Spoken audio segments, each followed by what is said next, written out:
Funny thing is how life works. You live your life a romantic way. I know my email is called Romantic Poor Life. And basically it's about basically being your like living your life as the artist of writing, basically, where you write in a romantic, expressive way and you live your life in a romantic, expressive way. It's funny how you just live your life and you do things like be a beautiful person. You forgive, you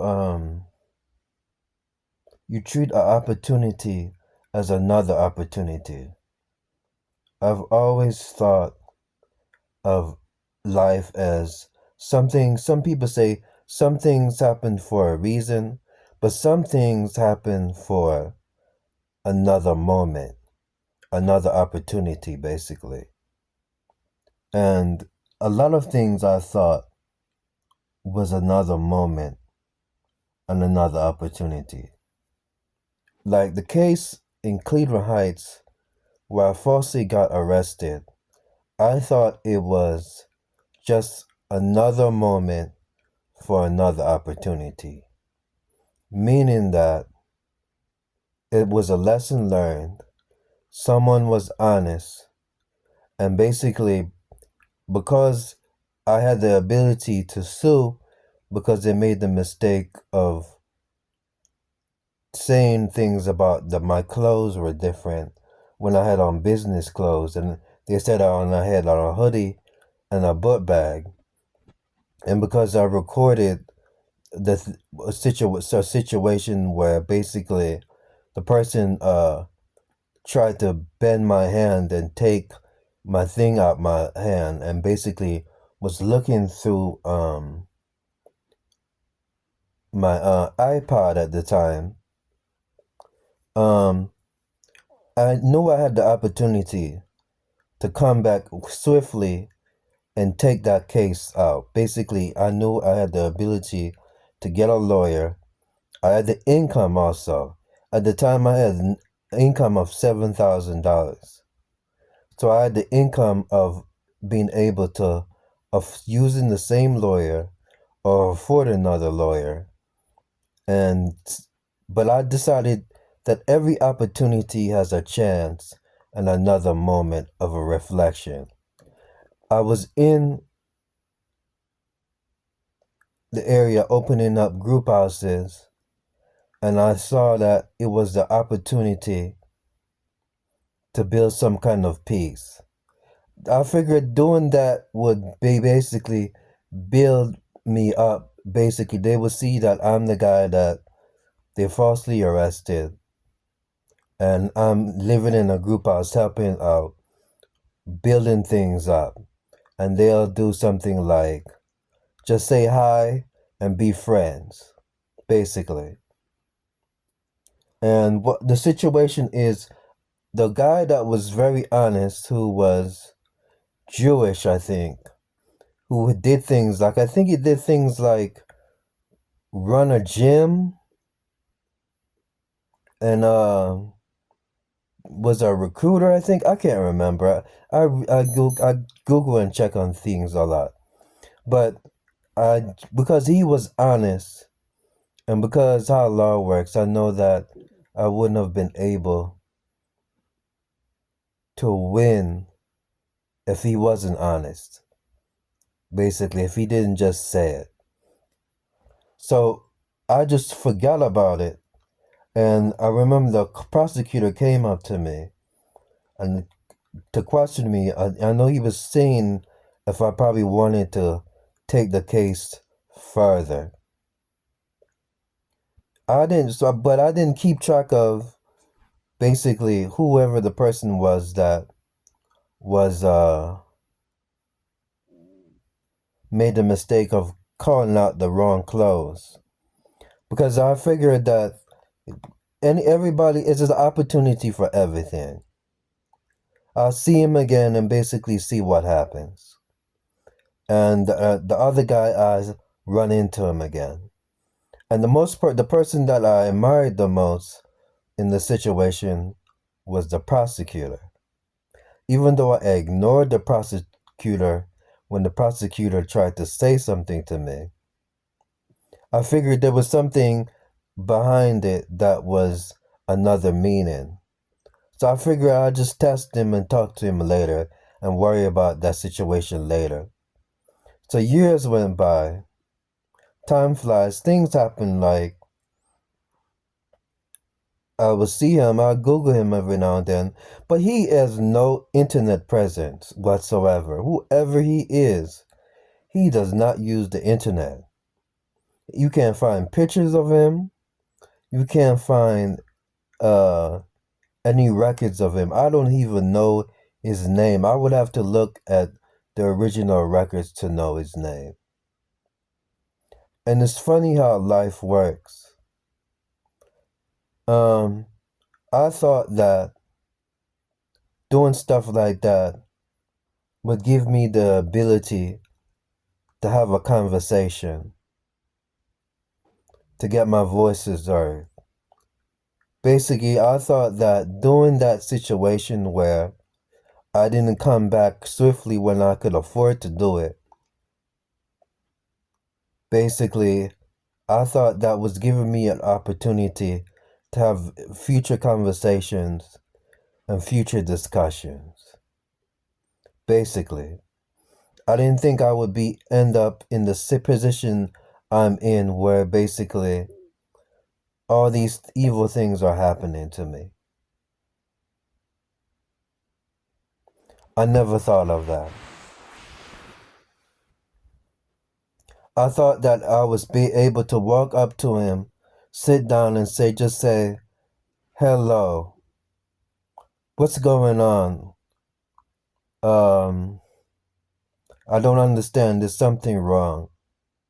I see something different on my internet settings. Basically, I see emails are deleting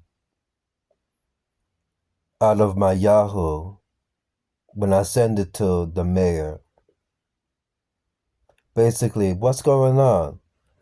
What's up with all that? That's something that if you're doing something like that, that's something that is secrecy, and that usually signals danger. Hi, it's me, the guy that just forgot about the case. What's going on?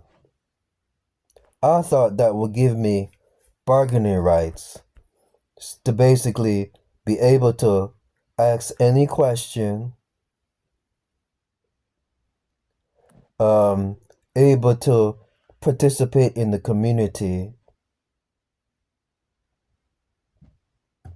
able to not be judged, and just freely thinking and able to express myself and do what I can do in the community without anybody saying anything.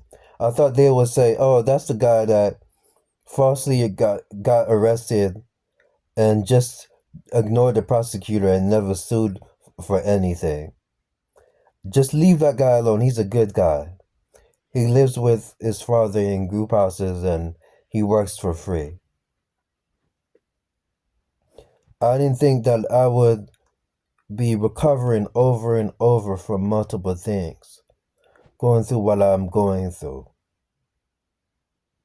It's funny, if someone told me that I would be experiencing all these things, being suppressed and held down, I would have told them no. I wouldn't believe it. But that's how funny life is. You try to live your life a certain way, and then you get marked.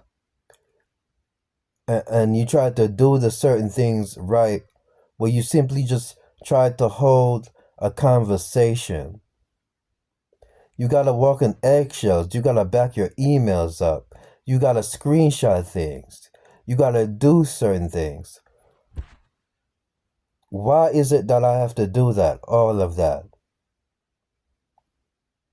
Why do I have to be a person that is constantly walking on eggshells? Can my emails be free? Can Can I send messages? Can I not be blocked from talking to whoever I want to talk to?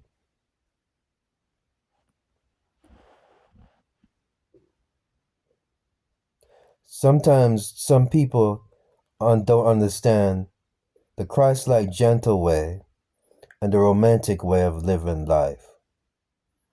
Basically, living your life as if you're writing your own story.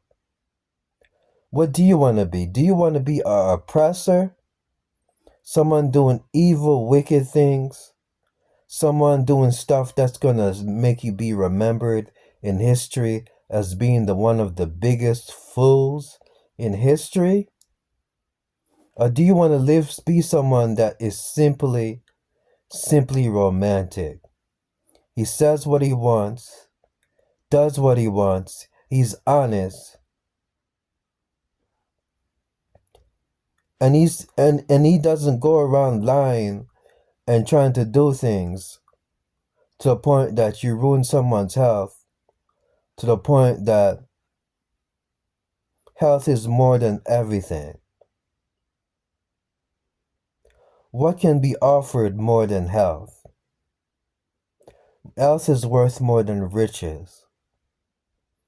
If you're willing to take someone's health over simply giving them riches, then something is wrong.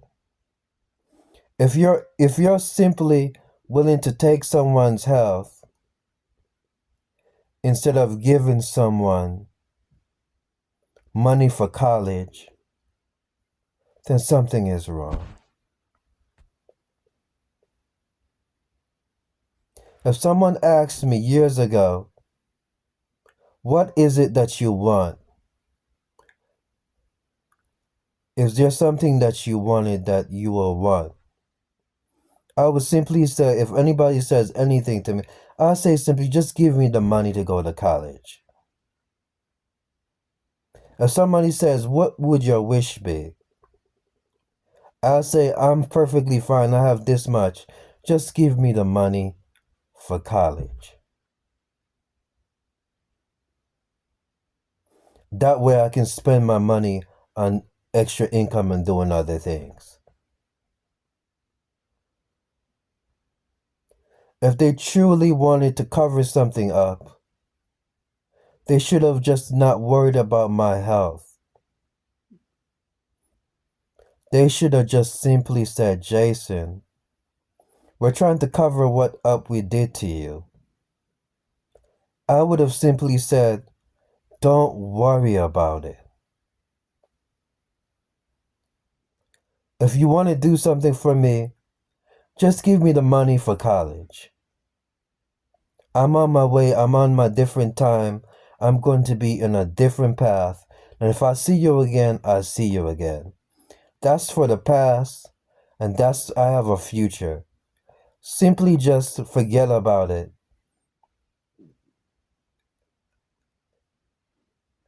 Give me your number. If I ever need anything, just reach out, just let me reach out to you. If the guy that arrested me years ago came to me and told me that I arrested you falsely, what do you need? Is there anything you need from me? I would have simply told him, just give me your number. And if I ever need anything from you, if I had to call on you, just simply give me your number. And when I call on you, just answer, basically. That would have been the answer. If he came to me and simply said, what do you want? I would have said, just give me your phone number, keep in touch, and if I ever need to call on you, just answer. That's all I would have said.